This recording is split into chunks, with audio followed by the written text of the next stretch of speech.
जब मैं कास्ट हुआ था तो मेरे को कम से कम एक कमरे में बंद कर दिया था उन्होंने 6 महीने तक, और उसमें मेरे को कम से कम 100 या 150 बुक्स थी जो पढ़नी थी।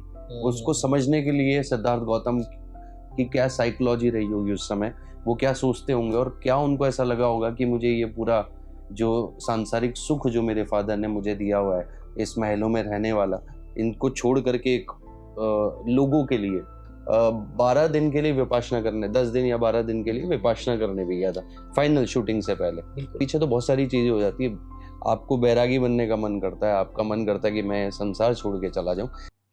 आप देख रहे हैं आवाज इंडिया टीवी। इस वक्त हमारे साथ है हिमांशु सोनी। बुद्ध की जो कैरेक्टर है वो इस देश में बहुत सारे लोगों ने किए हैं, लेकिन हिमांशु ने जो बुद्ध का कैरेक्टर किया है, आपने देखा होगा जी टीवी पर, वो लोगों के दिलो दिमाग पर बैठ गया है।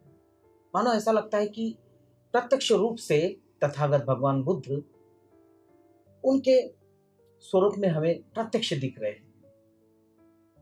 ऐसे ही हिमांशु जी हमारे साथ है। हिमांशु जी, बहुत बहुत स्वागत। थैंक यू सो मच प्रीतम जी। लोग जो है तथागत को जब सोचते हैं, इमेजिन करते हैं, गुफाओं में देखते हैं, चित्रों में देखते हैं, पोस्टर्स में देखते हैं, तो उनका जो चरित्र है लोगों के दिल और दिमाग में ऐसा बैठा और एक भावनात्मक दृष्टि से देखते हैं। जी पर जब पहली बार ये अनाउंसमेंट हुआ कि बुद्ध नाम की कोई सीरियल आ रही है, तो इस देश के तमाम जो तथागत को पूजने वाले लोग हैं, उनके दिल में एक कसक सी थी कि ये कैरेक्टर क्या बुद्ध के समान दिखेगा, क्या लोग समझ पाएंगे। आपको क्या लगता है कि जो कैरेक्टर आपने निभाया, लोगों का क्या प्यार मिला आपको, कितना एक्सेप्टेशन मिला लोगों का? प्यार तो बहुत ज़्यादा मिला था मुझे, बट मैं अगर आपको, आपने जो बात बोली कि जब ये अनाउंस हुआ था तो लोगों को लगा था कि क्या जस्टिफाई कर पाएंगे कि नहीं कर पाएंगे।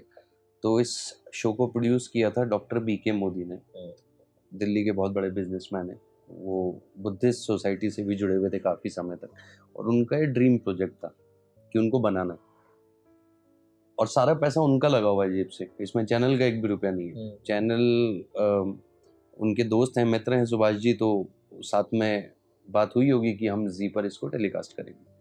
तो इस शो को बनाने के पीछे 10 साल की रिसर्च है।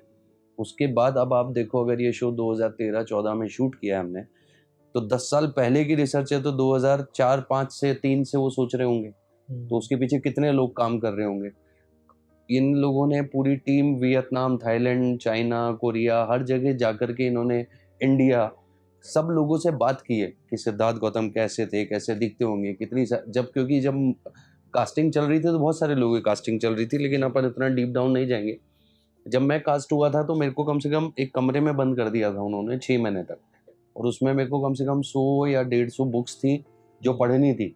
उसको समझने के लिए सिद्धार्थ गौतम की क्या साइकोलॉजी रही होगी उस समय, वो क्या सोचते होंगे और क्या उनको ऐसा लगा होगा कि मुझे ये पूरा जो सांसारिक सुख जो मेरे फादर ने मुझे दिया हुआ है, इस महलों में रहने वाला, इनको छोड़ करके एक लोगों के लिए, मानव कल्याण के लिए, दुखों से मुक्ति का मार्ग खोजने निकलना। तो वो मैंने, मतलब वो आप बिलीव नहीं करोगे, उन 6 महीनों में मैंने सिर्फ बुक्स पढ़ी हैं, सिद्धार्थ गौतम को समझा है, उसकी मनोवृत्ति को समझा है। उसके अलावा मैंने ताई ची, स्वॉर्ड, ये सारी फाइटिंग सीखी, क्योंकि वो सिद्धार्थ के लिए ज़रूरी था। तो जब हम वो कर भी रहे थे तो मुझे ये पता था कि आज अगर मैं किसी भी देश में जाऊँ, मतलब मैं बहुत सारे देशों में गया हूँ, तो वहाँ पर अगर मैं बुद्धा की स्टैचू, अगर हम देखते हैं लॉर्ड बुद्धा के स्टैचू, तो हांगकांग जब मैं गया था तो उनकी स्टैचू उनके लोगों की शक्ल से बहुत रिजेंबल करते थे।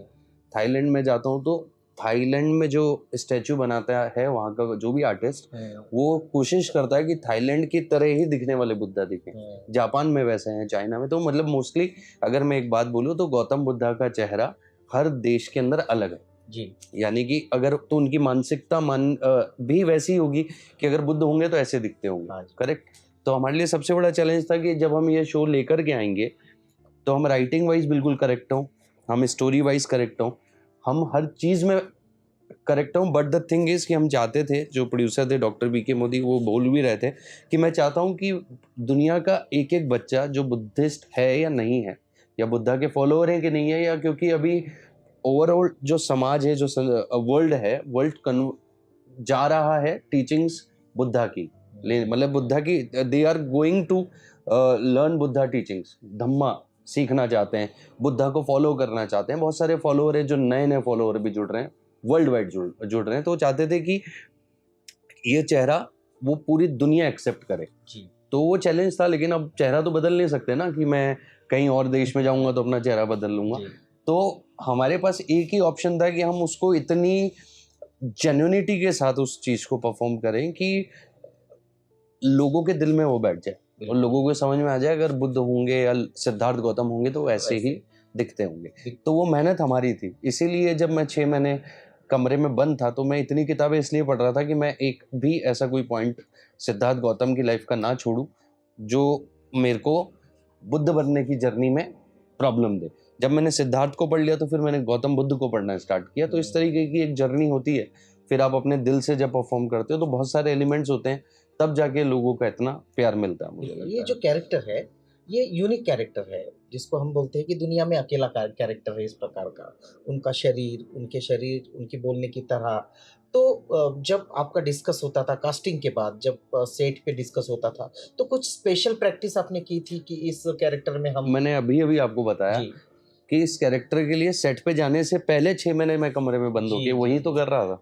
तभी तो सेट पे कुछ बात करने की जरूरत नहीं पड़ी, क्योंकि तब तक मैं सब कुछ जान चुका था कि सिद्धार्थ गौतम अगर खड़े होंगे तो कैसे होंगे, बात करेंगे तो कैसे करेंगे, फिर उनकी क्या जर्नी होगी। तो वो 6 महीने की मेरी जो तपस्या थी उस कमरे में हो गई थी। और फिर जब मैंने वो सब पढ़ लिया उसके बाद मैं 12 दिन के लिए विपाशना करने, 10 दिन या 12 दिन के लिए विपाशना करने भी गया था फाइनल शूटिंग से पहले। बिल्कुल पूरा का पूरा जो ये सीरियल था बुद्धा के चरित्र पे, शुरुआत में तो सिद्धार्थ, लेकिन जब बोधि लाभ होता है उसके बाद पूरा माइथोलॉजिकल हो जाता है, तत्वज्ञानिक हो जाता है। तो जब ये तत्वज्ञान बताने की बात आई, उस तरह के डायलॉग बोलने की बात आई, तब उसमें कुछ अड़चन आपको हुई?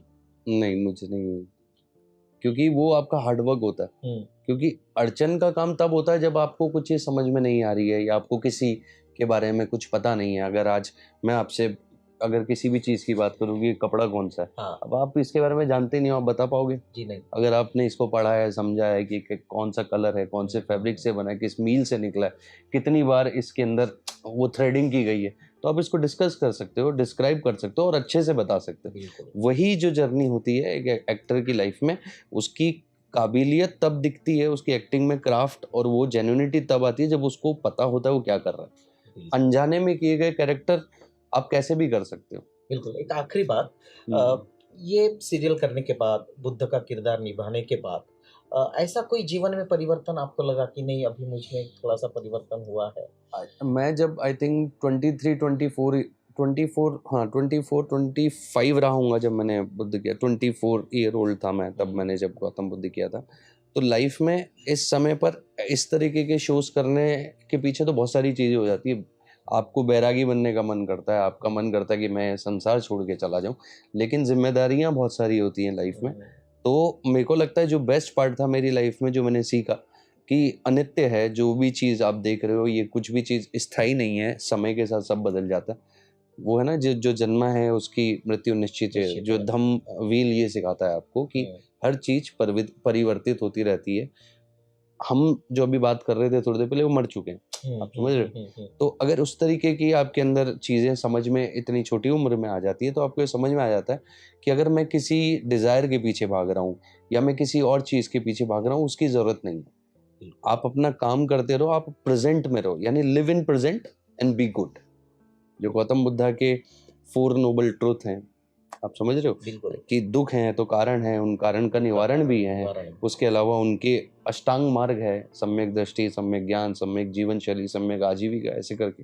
तो अगर आप इन सब चीज़ों में रहते हुए अपनी लाइफ को आगे बढ़ाते हो, तो मेरे को लगता है आपकी टेंशन और ये सारी चीज़ें कम हो जाती है। तो इन सब चीज़ों का ज्ञान मुझे 2004 मतलब जब मैं 24 साल का था तभी हो गया था। तो मैं जितना हो सकता था मैंने आज की दुनिया के हिसाब से उस चीज़ को अपने अंदर रखा है कि मैं विश्वास करता हूँ प्रेजेंट में, जो अभी चल रहा है वही सत्य है। अगर आप मुझे बोलोगे कल अपन ऐसा करते हैं, तो मैं आपको बोल सकता हूँ कि हाँ कल का कल देखेंगे, हम एक प्लान बना सकते हैं, बट मैं उसको नहीं बोल सकता, मुझे नहीं पता कल मैं उठूंगा कि नहीं उठूंगा।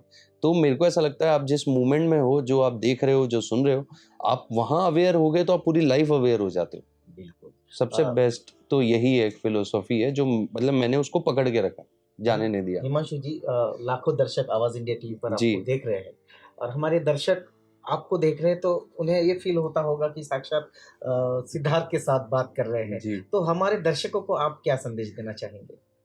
देखिए, अभी तक तो मैं कंटिन्यू काम कर रहा था, तो ये फर्स्ट टाइम है मैं नागपुर आया हूँ, आपसे मिला हूँ। तो इतने सारे लोग हैं जो मुझसे मिलना चाहते हैं।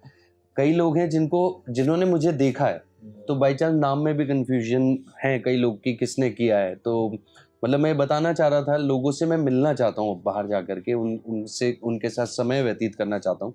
तो आपके जितने भी दर्शक हैं, मैं नागपुर आया, मुझे बड़ा प्यार मिला आप लोगों से, इतने लोगों ने मुझसे बात की, बड़ा अच्छा लगा मुझे मिलके। और मैं आप सबको यही बोलूँगा कि आप भी मेरी तरह अगर जीवन में ये सोचेंगे कि जो है वो अभी है, जो चला गया बीत गया उसको हम ला नहीं सकते, फ्यूचर हम बना नहीं सकते, तो हम उस चीज़ को खुशहाल करने के लिए जो आज है उसको अच्छे से जिएंगे, तो लाइफ हर जगह से आपके लिए खुशी ही लेके आएगी, दुख थोड़े कम हो जाएंगे। बस मैं ये कहना चाहता हूँ, तो आप आज को जीना स्टार्ट कर दीजिए, अभी है वही सत्य है। बाकी अभी मैं बाहर निकलना स्टार्ट किया हूँ, जैसे जैसे मुझे टाइम मिलेगा मैं आप सबसे आगे मिलूंगा, फिर से आऊँगा। और भी जगह हैं जहाँ पर बहुत सारे बुद्धिस्ट लोग हैं, मंक्स हैं, नन्स हैं बहुत सारी, तो मेरे को सब जगह जाना है और मैं अभी कोशिश कर रहा हूँ जब मुझे टाइम मिलता है तो मैं हर इवन इंडिया तो पूरा कवर कर लूँ कि सब जगह जाके एक बार मिल के आऊं, क्योंकि वो चाहते हैं, जिसको वो देखते हैं उनसे मिलना चाहते हैं, उन्हें उनसे बात करना चाहते हैं, इवन मुझे भी उनसे मिलना है और मैं बड़ी खुशी हुई। तो बस मैं यही कहूँगा आपसे कि मैं आपसे मिलने दोबारा बहुत जल्द आऊँगा। बिल्कुल, हिमांशु जी दोबारा मिलने ज़रूर आएँगे। हमने उनको टीवी स्क्रीन पर देखा है, आज आवाज़ इंडिया टीवी के स्क्रीन पर भी वो आप उन्हें देख रहे हैं। बड़ी श्रद्धा भाव के साथ उनको भारत के सारे बौद्ध देखते हैं। उन्होंने बहुत समय हमें दिया। हिमांशु जी, आपका बहुत-बहुत शुक्रिया। Thank you so much.